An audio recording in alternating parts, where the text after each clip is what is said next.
Olha que eu acho que eu tomei uma péssima decisão. Eu vim de Jerusalém, estava muito frio, inverno ainda em Israel. Vou para o deserto, gravar no local onde viveu João Batista, primo de Jesus. E aí eu vim de pullover e agora esse calor no meio do deserto. Na próxima eu vou pensar um pouco mais antes, mas enfim, vamos nos concentrar naquilo que a gente tem que falar no vídeo de hoje. Bom, o nosso tema de hoje aqui nessa jornada juntos, descobrindo Israel, com seu amigo na Terra Santa Isaac Levi, é: será que Jesus fazia parte de uma seita secreta no deserto da Judéia, a seita dos essênios?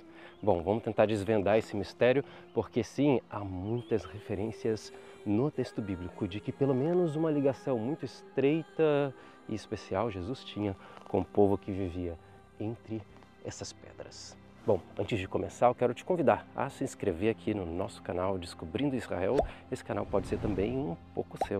Então já clica aqui nas notificações também, se inscreve no canal, deixa os seus comentários, eu quero saber de onde você está assistindo e, é claro, também compartilha com os seus amigos. Jesus de Nazaré, o filho de José e Maria, gerado pelo Espírito Santo, ele vem e ele traz uma nova revelação que vai revolucionar a história da humanidade. Mas, apesar disso tudo, Jesus ele vive em um tempo e em um contexto histórico. Por exemplo, ele era judeu, ele frequentava as sinagogas, ensinava a lei e os profetas. E é muito curioso a gente pensar que, de um certo modo, ele parecia uma espécie de revolucionário religioso contra aquilo que era o sistema que dominava em Jerusalém através de saduceus e fariseus. Jesus ele tinha um problema muito específico com a hipocrisia farisaica. Mas, de certo modo, a sua linha teológica também se alinhava com os fariseus. Ele disse: olha, fazei o que eles dizem, mas não faça o que eles fazem. Mas existe um povo específico, de uma seita do primeiro século, com o qual Jesus ele não apresenta palavras de repreensão, mas apenas de aceitação. Essa seita era chamada os essênios. Existiam 4 grandes grupos ou seitas, divisões religiosas que habitavam em Israel no período do primeiro século. Bom, essas 4 principais eram os zelotes, fervorosos políticos religiosos, depois os saduceus, exatamente literais, não perspectiva da interpretação bíblica, não acreditavam em anjos, em ressurreição, enfim, uma visão um pouco tanto que eu diria realista demais. Depois os fariseus, talvez Jesus fosse um fariseu, isso pode te chocar, mas o 4º grupo é os essênios. Eu não posso dizer para você que Jesus ele fazia parte dos essênios, mas eu posso dizer para você que a relação que existia entre ele e os essênios era muito boa. Bom, em primeiro lugar, porque João Batista certamente ele era um essênio. Ele certamente foi trazido para cá e habitava nessas ruínas desse deserto. Veja aqui, a Bíblia diz que o menino cresceu e aprendeu a ser profeta no deserto. Veja a citação bíblica. E o menino crescia e se fortalecia em espírito, e ele viveu no deserto até aparecer publicamente a Israel. E se o deserto foi a escola de profetas de João Batista, eu entendo que certamente foi esse o lugar. O primeiro motivo é porque era comum que os sacerdotes honestos e justos do templo, não querendo que os seus filhos participassem da corrupção que existia em Jerusalém, eles colocavam seus filhos para viver uma vida que era como se fosse uma espécie monástica, no deserto, se dedicando à consagração, pureza, profecia. Eles acreditavam que existia uma batalha entre as forças do mal e as forças do bem. Isso nesse lugar, nas ruínas de Qumran. E se o pai de João Batista era um sacerdote honesto, Zacarias, e a sua mãe também, Isabel, e depois o menino teve que ser escondido para não ser morto por Herodes, ele certamente foi enviado para cá. Talvez os seus pais, pela avançada idade, faleceram, e João Batista continuou a sua vida por aqui. Essa é uma perspectiva cultural, inferências, mas a arqueologia também gera provas para a gente. E uma das provas é que um texto dos manuscritos do Mar Morto encontrados nesse lugar, textos escritos há quase 2000 anos atrás, dizem sobre uma reunião da comunidade do qual houve uma referência ao nome de João Batista. Diz que um tal de Yohanan, João, ele foi morto por Herodes, mas o texto termina dizendo é melhor a gente não tocar nesse assunto. Além disso, uma das grandes características, como vocês podem ver aqui atrás de mim, a gente vai ter uma grande lugar de purificação, né, uma grande cisterna e também campos de purificação, é que a comunidade dos essênios acreditava na purificação espiritual do corpo através da água. E é claro que vocês sabem que João Batista recebe esse nome porque ele fazia essa tevilá, Ele acredita que não só o batismo purifica o corpo, levando a alma, mas também purifica diretamente dos pecados. A remissão dos pecados, que simbolicamente depois se cumpriria em Jesus, começa também por um ato validado por Cristo, que é o batismo. Certamente João se torna a voz que clama no deserto, preparando o caminho para o Salvador neste mesmo lugar. E aí eu entro na parte que nos importa nesse vídeo, porque se eu não posso confirmar que Jesus era um essênio, mas eu posso confirmar que ele certamente era agraciado pelos essênios e gostava deles, eu tenho que te apresentar provas. E as provas são as seguintes. A primeira delas que eu vos apresento é a prova de que João Batista, quando ele sai desse lugar e ele vai ser preso e depois morto por Herodes, o que João faz? Ele diz, olha, para os seus discípulos, meus discípulos, eu, João Batista, peço a vocês que vocês vão até Jesus e pergunte se ele é o Messias. Bom, e assim é feito. Mas será que João não acreditava que Jesus era o Messias? Por que ele fez isso?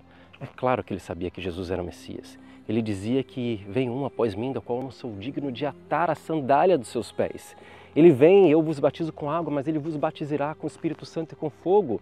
E quando Jesus chegava, ele falava, eis aí o Cordeiro de Deus que tira o pecado do mundo. Bom, ele sabia quem era Jesus, mas ele queria também que os seus discípulos soubessem. E por isso, quando ele manda os discípulos, a resposta não é para ele, mas é para os seus discípulos. Bom, e quando os discípulos chegam a Jesus, os discípulos de João Batista o perguntam, olha, você é o Messias? E Jesus diz isso aqui. A mensagem que Jesus fala é uma resposta no contexto cultural dos essênios.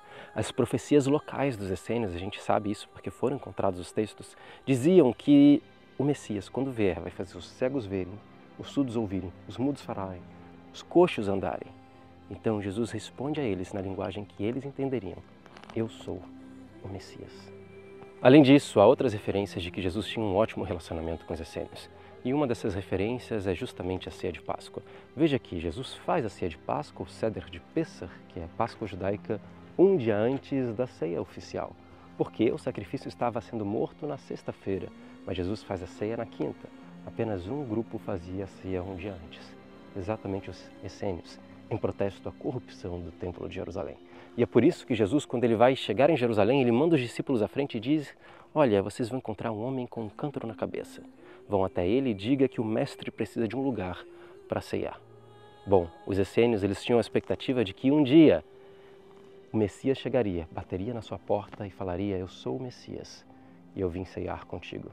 Por isso Jesus fala, em uma das revelações a João, olha, eis que estou à porta e bato, aquele que abrir eu entrarei e ceiarei contigo. Mas um essênio com um cântaro na cabeça, por que isso? E por que isso é curioso? Como que eu sei que ele é um essênio? A Bíblia não diz, mas a referência histórica cultural é muito clara. Homens não carregavam cântaros, apenas mulheres. Mas os essênios eram celibatários. Então, certamente, se ele carregava um cântaro, ele era um celibatário, era um homem, porque não tinha uma mulher em casa para fazer tal atividade. Logo, Jesus faz a ceia na casa de um essênio. A outra referência bíblica de que Jesus realmente gostava dos essênios e tinha eles como que por amigos está no chão, entre a terra e a areia. E bom, parece louco, mas você lembra quando Jesus vai fazer um dos seus 2 milagres em Jerusalém? E um desses milagres é a cura de um homem cego de nascença. E diz que Jesus cospe no chão, faz lama, passa nos olhos do cego e manda que ele se lave no tanque de Siloé. Uau! Isso é muito poderoso porque o texto dos essênios dizia que Deus, ao criar o homem, cospe no chão da terra, faz lama, cria o homem e tudo isso acontece no momento do Gênesis. Talvez Jesus está se declarando como Deus, eu não sei. Isso aí eu vou deixar para os teólogos, mas que claramente é uma referência à crença dos essênios, isso certamente a gente pode dizer que sim. E bom, o curioso a respeito de Jesus é que ele mostra que ele vem para todos. Todas as gamas e matizes da sociedade, todas as seitas, todos deveriam ouvir a sua mensagem. E ele era muito estratégico. Veja que na Galileia ele atende o chefe da sinagoga, o símbolo da religião, Jairo, mas também realiza exorcismos dentro da sinagoga. Cura uma menina com 12 anos que estava a morrer, mas também uma mulher já velha que há 12 anos tinha uma doença. Ele liberta os religiosos fariseus mas também atravessa por outro lado em Gadara e faz o exorcismo do gadareno. Homens e mulheres, velhos e jovens, pobres e ricos, para todos eles veio, inclusive para os sacerdotes, para os plebeus, para os nobres, para os fariseus, saduceus, zelotes e também para os essênios. Talvez isso também mostre que ele veio para você, para que todo que nele crê tenha vida eterna e seja salvo. Bom, esse é mais um vídeo aqui do seu amigo na Terra Santa, Isaac Levi, Descobrindo Juntos Israel. Nessa jornada eu convido você que se inscreva aqui no canal, ative os sininhos das notificações, curte o vídeo e compartilha com seus amigos. Deixa aqui também nos comentários aquilo que você quer ver nos nossos próximos dias aqui de conteúdo. E é claro, se você deseja visitar Israel, veja também aqui na descrição do vídeo algumas informações sobre os nossos parceiros e viagens para a Terra Santa. Por hoje é só, Shalom e até a próxima.